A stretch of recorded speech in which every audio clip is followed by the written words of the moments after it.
జై శ్రీరామ్. శ్రీమాత్రే నమః. శ్రీ గురుభ్యో నమః. 2025 సంవత్సరం ఆగస్టు 3వ తారీఖు నుంచి 2025 సంవత్సరం ఆగస్టు 9వ తారీఖు వరకు ఈ వారం యొక్క వార ఫలాలు ద్వాదశ రాశుల వాళ్ళకి, ద్వాదశ లగ్నాల వాళ్ళకి. గోచర గ్రహస్థితులు మొదటగా ఏ రాశుల్లో గోచర గ్రహస్థితులు ఉన్నాయో మనం చూద్దాం. మిథున రాశిలో దేవగురువైన బృహస్పతి వారు, అలాగే దైత్య గురువైన శుక్రాచార్యుల వారు సంచారము. కర్కాటక రాశిలో సూర్యనారాయణమూర్తి వక్రించిన బుధ భగవానుడితోటి కూడిన సంచారము. సింహరాశిలో కేతుదేవుని సంచారము. కన్యా రాశిలో కుజ భగవానుడి సంచారం, మంగళ సంచారము.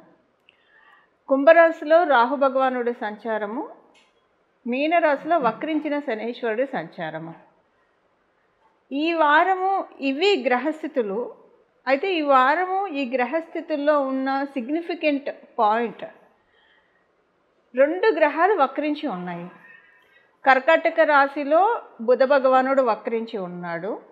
మీన రాశిలో శనీశ్వరుడు వక్రించి ఉన్నాడు. కర్కాటక రాశి, మీన రాశి ఈ 2 మనం చూస్తే ఈ 2 కూడా జలతత్వ రాశులే. జలతత్వ రాశుల్లో ఒక మేజర్ ట్రాన్సిటింగ్ ప్లానెట్ శనీశ్వరుడు తాత్కాలికంగా వక్రించి ఉన్నాడు. అలాగే బుధ భగవానుడు కర్కాటక రాశిలో వక్రించి ఉన్నాడు. జలతత్వ రాశులు ఇప్పుడు ఈ వారం చాలా యాక్టివ్గా ఉన్నాయి. జలతత్వ రాశులు యాక్టివ్గా ఉండడం వల్ల ఏం జరుగుతుంది? అందులో బుధుడు ఇక్కడ వక్రించాడు. బుధుడు వక్రించి ఉండడం వల్ల ఇక్కడ ఏం జరుగుతుంది? 2 జలతత్వ రాశులు బలంగా ఉన్నాయి. ఇక్కడ సంచారం చేసే ఈ 2 గ్రహాలు కూడా వక్రించి సంచారం చేస్తున్నారు. జలతత్వ రాశుల్లో 2 గ్రహాలు వక్రించి సంచారం చేసుకోవడం డెఫినెట్గా ఒక ఇంపాక్ట్ క్రియేట్ అవుతుంది. కాకపోతే అది కూడా బ్యాడ్ ఉంటుంది. సో ఇప్పుడైతే ఈ వక్రగతి డెఫినెట్గా పాజిటివ్ ఇంపాక్ట్ని ఇండికేట్ చేస్తూ ఉంది. అసలు ఇది ఎందుకు పాజిటివ్ ఇంపాక్ట్ క్రియేట్ చేస్తుంది? దానికి కారణం ఏంటి? ఫస్ట్ పాజిటివ్ ఇంపాక్ట్ ఏ విషయంలో? లిబరేట్ చేస్తూ ఉంది, అందరినీ లిబరేట్ చేస్తూ ఉంది. ఇది ఎవరెవరికి ఏ విషయాల్లో అయితే బాగా టఫ్గా ఉందో ఆ విషయాల్లోంచి లిబరేట్ చేసే కైండ్ ఆఫ్ ట్రాన్సిట్ అని చెప్పచ్చు, కాంబో అని చెప్పచ్చు. దానికి కారణము మనకి పరాశర సంహితలో ధర్మ త్రికోణాలు, అర్ధ త్రికోణాలు, కామ త్రికోణాలు, మోక్ష త్రికోణాలు అని చెప్పబడి ఉంది. అందులో మోక్ష త్రికోణాల్లో ఈ 2 గ్రహాలు సంచారము. అంటే చతుర్థ స్థానము, అష్టమ స్థానము, ద్వాదశ స్థానము, ఈ 3 4, 8, 12 ఈ 3 కూడా మోక్ష త్రికోణాలు. ఇప్పుడు మనము కాలపురుషుడి కుండలిలో నుంచి మనం చూస్తే కర్కాటక రాశి చతుర్థ స్థానం అయింది, 4వ స్థానం అయింది. మీన రాశి 12వ స్థానం అయింది, వ్యయభావం అయింది.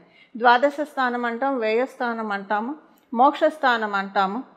ఇలాగ మనం రకరకాలుగా చెప్తాం పరాశర సంహితను అనుసరించి. ఇప్పుడు ఇక్కడ ఉన్న సిగ్నిఫికెన్స్ ఏంటంటే మోక్ష త్రికోణాలు జలతత్వ రాశులు చాలా బలంగా ఉండడము ఒక మంచి ఇంపాక్ట్ని క్రియేట్ చేస్తుంది. అందరికీ యూనిక్గా వర్తించే విషయాలు ఏంటంటే ఒక 3-4 నెలలుగా చూస్తే మనం ఒక 3-4 నెలలు, ఒక 5 నెలల నుంచి వేసుకోవచ్చు. అందరికీ యూనిక్గా కొంచెం ఫైనాన్షియల్గా ఎంత చేయి తిరిగిన వాళ్ళైనా కావచ్చు. ఇప్పుడు ఎంత చెట్టుకు అంత గాలి అన్నట్టు ఎవరి పొజిషన్కి తగ్గట్టు వాళ్ళ బర్డెన్స్ వాళ్ళకు ఉంటే డెఫినెట్గా ఇది మనందరం అంగీకరించాల్సిన విషయము. ఇలాగా ఫైనాన్షియల్గా కొంచెం ఒక్కసారి ఫ్రీజ్ అయిపోయినట్లు, కొంచెం అలాగని ఫ్రీజ్ అయిపోయిందంటే ఏదో వెళ్ళి ఒకళ్ళ దగ్గర చేయి చాపాల్సిన పరిస్థితి అలా కూడా కాదు.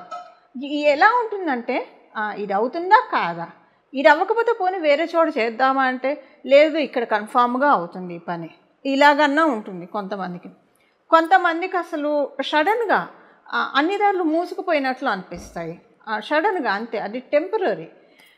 ఇంకొంతమందికి ఎలా ఉంటుందంటే ఉన్న డబ్బులు అనవసరంగా ఖర్చు చేసేసుకున్నాము. ఇప్పుడు ఈ టైంలో ఎప్పుడైనా అంటే బాగా మెచ్యూర్డ్గా ఉన్నవాళ్ళు లైఫ్లో అప్స్ అండ్ డౌన్స్ అనేది కామన్. సో సమస్యలు లేని జీవితం ఉండదు. సేవింగ్స్ చేసుకొని ఉంటే బాగుండేది. మీరెంత పాజిటివ్ యాటిట్యూడ్ ఉన్న వాళ్ళైనా సరే డెఫినెట్గా ఈ మాట అనుకుంటారు. అంటే టైట్ అని అనుకోకపోయినా ఇలా అనుకుంటారు. ఇది చూశారు. ఇప్పుడు ఫైనాన్షియల్గా అన్కండిషనల్గా ఉన్న సిచ్యువేషన్స్ ఎవరెవరికైతే ఉన్నాయో ద్వాదశ రాశుల వాళ్ళకి, ద్వాదశ లగ్నాల వాళ్ళకి కెరియర్ స్టెబిలిటీ లేకుండా ఎవరెవరైతే బాధపడుతున్నారో వాళ్ళందరినీ అన్ఫ్రీజ్ చేస్తున్నారు. దానికోసమే బచక్రంలో ఈ గ్రహస్థితి చోటు చేసుకుంది. జలతత్వ రాశుల్లో ప్రత్యేకించి మోక్ష త్రికోణాల్లో వక్రించి ఉన్నారు ఇద్దరు. ఇప్పుడు దీని ఇంపాక్ట్ ఒక్కొక్క రాశి వాళ్ళకి ఒక్కొక్క విధంగా ఉంటుంది. అది మనం చూద్దాము. అంటే వారఫలాల్లో భాగంగానే అన్ని మిగతా విషయాలు చర్చించుకుంటూ దీని ఇంపాక్ట్ ఎలా ఉంటుందో మనం చూద్దాము. ఈ వారము ఈ ఇంపాక్ట్ లిబరేట్ చేస్తుంది ఫైనాన్షియల్గా. ఒక్కొక్కరికి ఒక్కొక్క విషయంలో ఇంకా ఎక్స్ట్రా లిబరేషన్ కూడా ఉంటుంది. అసలు అది మీ జన్మజాతకంలో ఉన్నా లేకపోయినా గోచారం మనకు అందుకే ఉంది. గోచారంలో వచ్చే యోగాలు మనకి ఏమంటారు అన్ఫ్రీజ్ చేస్తాయి అన్నమాట. అంటే మన ఆ యోగాన్ని ఒడిసి పట్టుకుంటే జన్మజాతకంలో ఉన్నా లేకపోయినా వాటిని మనం తీసుకోవచ్చు. ఇప్పుడు అవేంటో మనం చూద్దాం. మకర రాశి, మకర లగ్నం. మకర రాశిలో పుట్టిన వాళ్ళకి, మకర లగ్నంలో పుట్టిన వాళ్ళకి ఈ వారము అనుకూలమైన సమయమే డెఫినెట్గా. కాకపోతే ఒక చిన్న జాగ్రత్త కూడా సూచిస్తూ ఉంది. అదేంటంటే మీకు ఈ వారము మీ రాశి, ఇప్పుడు నేను స్టార్టింగ్లో చెప్పాను జలతత్వ రాశులు బలంగా ఉన్నాయి. 2 గ్రహాలు వక్రించి ఉన్నాయి. ఒక గ్రహం శనీశ్వరుడు, ఇంకొక గ్రహం బుధ భగవానుడు. మీ రాశ్యాధిపతి శనీశ్వరుడు, ఆయన మీకు 3వ స్థానంలో ఉంటూ వక్రిస్తూ ఉన్నాడు. సో మిమ్మల్ని కొన్నిటి నుంచి లిబరేట్ చేస్తూ ఉన్నారు. దేని నుంచి లిబరేట్ చేస్తున్నారు? కొంత చిన్న జాగ్రత్త కూడా సూచిస్తున్నారు. అయితే ఏ విషయాల్లో మీరు జాగ్రత్తగా ఉండాలో మనం ఇప్పుడు ఒకసారి చూద్దాం. అండ్ మీకు వచ్చే మంచి పాయింట్స్ కూడా ఫస్ట్ మనం తెలుసుకుందాం. ఈ వారం మీకు ఒక పర్టికులర్ అంటే ఈ త్రూఅవుట్ ఈ వీక్ ఈ మొత్తం వారంలో మనం చూసుకుంటే ఒకరోజు మీకు చాలా అనుకూలంగా అనిపిస్తుంది. ఒక శుభవార్త కూడా వింటారు. గృహానికి సంబంధించిన విషయాల్లో మీకు చాలా అనుకూలంగా ఉంది ఈ వారము. గృహంలో అంటే మీ ఇంటి సభ్యుల ఐకమత్యత బాగా పెరగడము, ఇది మీకు చాలా సంతోషాన్ని అనిపిస్తుంది. అయితే ఇక్కడ ఒక చిన్న జాగ్రత్త ఏంటంటే, అంటే మీ కుటుంబ సభ్యుల్లో భాగమే మీ కళత్రం. అంటే మీ స్పౌస్ కూడా మీ కుటుంబ సభ్యుల్లో భాగమే.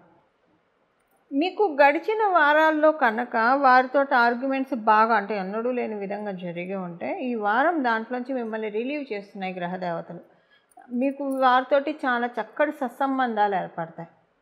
సపోజ్ అసలు గడిచిన వారాలు అంటే గడిచిన ఒక నెల నుంచి వేసుకుంటే మనం, మీకు అసలు మీ భార్య అవ్వచ్చు, మీ భర్త అవ్వచ్చు, చాలా సత్సంబంధాలు ఉన్నాయి, మాకు ఎలాంటి ఇబ్బంది లేదు అని అనుకుంటే, ఈ వీక్ నుంచి రాబోయే 3 వీకుల్లో మీ ఇద్దరి మధ్య బాగా ఘర్షణలు చోటు చేసుకుంటాయి.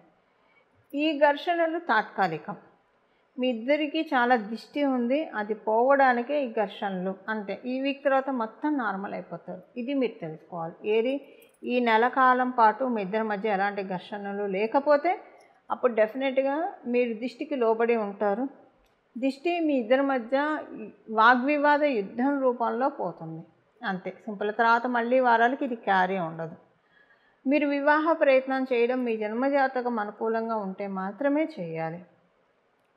పాత విషయాలు మిమ్మల్ని ట్రిగర్ చేస్తాయి. ఇప్పుడు శనీశ్వరుడు మీ రాష్ట్రాధిపతి అయ్యాడు. ఆయన పాత విషయాలను సూచిస్తూ ఉంటాడు. పాత విషయాల పట్ల రిగ్రెట్ కావచ్చు, గిల్ట్ కొంత మీకు ఈ సమయంలో ఈ ఫేస్లో మీరు గోత్రూ అవుతారు. ఈ పాత విషయాలన్నీ కూడా మిమ్మల్ని బాగా కలవర పెడతాయి, బాధ పెడతాయి. వీటి వల్ల మీకు మీరే హ్యూమిలేట్ అయిపోయినట్టు అనిపిస్తుంది మీకు. ఇవన్నీ అంటే ఒక రకంగా చెప్పాలంటే మీకు ఈ టైంలో శనీశ్వరుడు ఇదొక చిన్న పరీక్షా కాలం అని మీరు భావించాలి. జరిగిన విషయాలంటే లైఫ్ మనకి ప్రతి ఒక్కళ్ళకి కూడా జీవితం ఏదో ఒక పాఠం ప్రతిరోజు నేర్పిస్తూనే ఉంటుంది. ఇప్పుడు మీకు జరిగిపోయిన విషయాల్లో పాఠాలు నేర్పిస్తున్నాడు శనీశ్వరుడు. అది కొంత ఉంటుంది. దీనివల్ల ఏంటంటే మీకు అసంతృప్తి ఉంటుంది, చికాకు కూడా ఉంటుంది. ఇది ఉంటుంది ఉద్యోగస్తులకి, వ్యాపారస్తులకి. మొదట మనం ఉద్యోగస్తులని తీసుకుంటే ఉద్యోగస్తులందరికీ చాలా మంచి శుభ సమయం. మీరు ఉద్యోగస్తులు అయ్యుండి ఏదన్నా మీకు మొండు బాకీ రావాలంటే వచ్చే సమయము, మీరు ఏదైనా రుణ ప్రయత్నాలు చేస్తూ ఉంటే అవి మీకు నెరవేరే సమయము. బాగుంది ఉద్యోగస్తులందరికీ ఈ వీక్. వ్యాపారస్తులకి వ్యాపారం చక్కగా సాగుతుంది. వ్యాపారంలో ఆర్గ్యుమెంట్స్ రాకుండా చూసుకోండి. అంటే అనుకోకుండా ఆర్గ్యుమెంట్స్ వచ్చే అవకాశం ఉంది. ఆ విషయంలో కొంత జాగ్రత్తగా ఉండండి. ఎందుకంటే మీకు సప్తమ స్థానంలోనే బుధ భగవానుడు వక్రించి ఉన్నాడు కాబట్టి వ్యాపారస్తులకి మీ కన్సైన్మెంట్స్ విషయాల్లో మీరు డే టు డే ట్రాన్సాక్షన్స్ విషయంలో కావచ్చు, ఏవైనా ఆర్గ్యుమెంట్స్ రావచ్చు, లేదా ఆన్లైన్ పేమెంట్ మోసాలైనా జరగవచ్చు. ఈ రెండిట్లో ఏదైనా ఒకటి జరుగుతుంది. కొంత జాగ్రత్తగా ఉండాలి. ఈ రెండిట్లో పేమెంట్స్ అన్నీ ఆచితూచి చేయడం, అలాగే ఆర్గ్యుమెంట్స్కి దూరంగా ఉండడము, ఇది చేస్తే సరిపోతుంది. వ్యాపారస్తులకు అందరికీ కూడా చాలా మంచి శుభ సమయము. విద్యార్థినులకి మంచి శుభ సమయము. సీనియర్ సిటిజన్స్కి కూడా బాగా ఉంది. ఇవి ఈ వారం యొక్క గోచార గ్రహస్థితుల ఫలితాలు మకర రాశి మకర లగ్నాలు పుట్టిన వాళ్ళకి. ఈ గోచార గ్రహస్థితులు మనకి ఎంత బ్యూటిఫుల్గా ప్రతి ఒక్కళ్ళ జీవితాల్లో ఒక్కొక్కసారి చాలా పాజిటివ్ ఇంపాక్ట్స్ చూపిస్తాయి, ఒక్కోసారి నెగిటివ్ ఇంపాక్ట్స్ చూపిస్తాయి. ఎందుకంటే కష్టం వెనక సుఖం, సుఖం వెనక దుఃఖం, ఇవన్నీ సర్వసాధారణం. చీకటి వెనక వెలుగు, ఇవన్నీ ఉంటాయి. ఇప్పుడు మనకి గోచారం ఎందుకుంటుందంటే జన్మగ్రహస్థితులు బాగోకపోయినా గోచారంలో బాగా ఉంటే అంతవరకు ఆ పర్టికులర్ పీరియడ్ వరకు మనకి ఇబ్బంది లేకుండా ఉంటుంది. ఇది మీకు అర్థమయ్యేది చెప్పాలంటే మనకున్న సామెత, పాత సామెత అనుకోండి, కొంచెం మొరటు సామెత, ఏడ్చేదాని మొగుడు వస్తే నా మొగుడు వస్తారు, ఇలా చెప్తూ ఉంటారు కదా. అంటే ఒకళ్ళకి పని అయిపోతే మనకి పని అయిపోతుంది. ఈ కైండ్ ఆఫ్ వర్షన్ నేను చెప్పేది అదొకటి. సెకండ్ థింగ్ ఏంటంటే ఒక కంపెనీలో ఒక 100 మంది ఎంప్లాయీస్ లేదా 1000 మంది ఎంప్లాయీస్ ఎంతోమంది ఉంటారనుకోండి. శాలరీ హైక్ చేస్తున్నప్పుడు అందరికీ హైక్ చేస్తారు యూనిక్గా. వీళ్ళకి చేస్తాం వీళ్ళకి చెయ్యమని ఉండదు.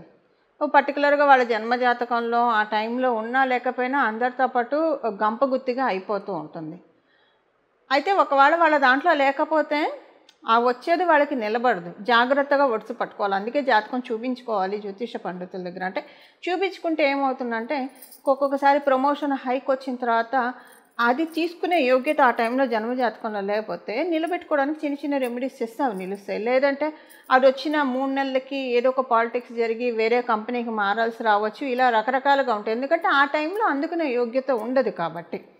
సో రావడం అయితే అందరికీ గంపగుత్తిగా వచ్చేస్తుంది.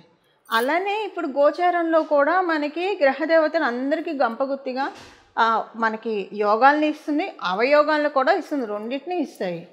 యోగాలు అయితే మనకి యాక్టివేట్ చేసుకోవడానికి ఒకవేళ మన జన్మజాతకంలో ఇప్పుడు అనుకూలంగా లేదనుకోండి, వీటిని యాక్టివేట్ చేసుకోవడం వల్ల వాటి వల్ల ఇంపాక్ట్ మనకంటే తర్వాత అది మనకి చేజారకుండా మన చేతుల్లోనే ఆ యోగాన్ని మనం పట్టుకోవచ్చు కొంత పర్టికులర్ పీరియడ్ ఆఫ్ టైం వరకు.